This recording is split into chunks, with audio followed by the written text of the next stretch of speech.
Apakah menyembuhkan penyakit pada hari Sabat itu sah? Ada yang bilang bahwa pada hari Sabat tidak boleh melakukan hal-hal lain. Namun, sekalipun berbuat baik pada hari Sabat itu sah.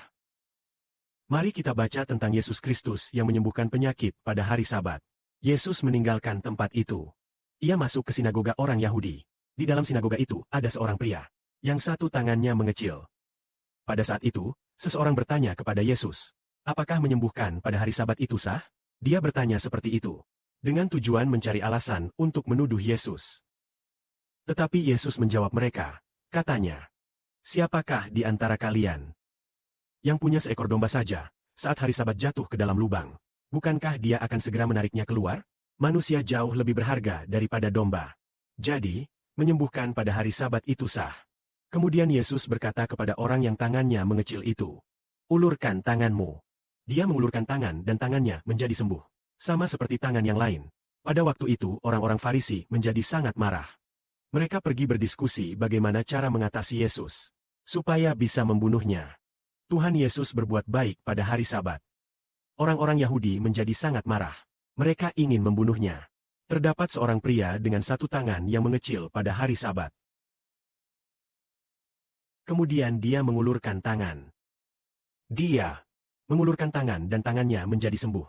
Lalu orang itu, yang sembuh. Jika dia mau, hanya dengan satu kata dari Tuhan, tangannya bisa sembuh. Ya, Tuhan kita memang adalah Tuhan hari Sabat. Mengizinkan tangan orang itu beristirahat. Tak lagi merasakan sakit. Namun orang-orang Farisi tidak mengerti bahwa Tuhan Yesus adalah benar-benar Tuhan Sabat. Mereka justru mengejar kematian hari Sabat. Karena mereka percaya bahwa kematian hari Sabat memberi istirahat, mendapatkan istirahat. Namun mereka tidak benar-benar mendapatkannya. Para penjahat ingin membunuh Tuhan Kristus. Orang Yahudi pada waktu itu sangat keras hati. Saudara-saudari, lihatlah Farisi pada masa itu. Sangat mengenal kitab suci. Hari Sabat kapan itu? Mereka tahu benar apa yang boleh dan tidak boleh dilakukan pada hari Sabat. Mungkin mereka hafal semuanya. Tetapi dalam hati mereka tidak ada belas kasihan. Selain itu, dia adalah Tuhan Sabat. Bapa tidak mengizinkan mereka mengenalnya. Meski mereka menaati hari Sabat, namun mereka tidak mendapatkan istirahat. Istirahat itu sangat istimewa. Mereka menaati hari Sabat, tapi tidak memperoleh istirahat yang diberikan oleh Tuhan Sabat. Yang benar-benar memberi istirahat adalah Kristus. Tetapi meskipun mereka menaati hari Sabat, mereka tidak menerima Tuhan hari Sabat. Jadi, di waktu Bapa memberikan istirahat untuk umat manusia. Saat Tuhan Kristus memberikan istirahat kepada manusia, orang-orang yang terus menaati hari Sabat, namun tidak menerima Tuhan Kristus, mereka tidak bisa mengalami istirahat itu. Mari kita lihat bagian berikutnya. Yesus mengetahui rencana jahat mereka. Mereka pergi dari tempat itu. Sekelompok besar orang mengikuti Yesus. Dia menyembuhkan semua penyakit mereka. Tapi dia dengan tegas berpesan, jangan memberitahukan apa yang dia lakukan. Tindakan Kristus tidak ingin diumumkan kepada orang-orang itu, agar orang-orang yang tidak percaya tidak menyebarkan kabar itu. Tapi seharusnya Tuhan sebenarnya ingin orang tahu bahwa Yesus adalah Tuhan. Kenapa tidak diumumkan? Pada waktu itu, kelihatannya waktunya belum tiba. Alasan lain adalah takut kalau diumumkan. Itu bisa membawa banyak masalah baginya.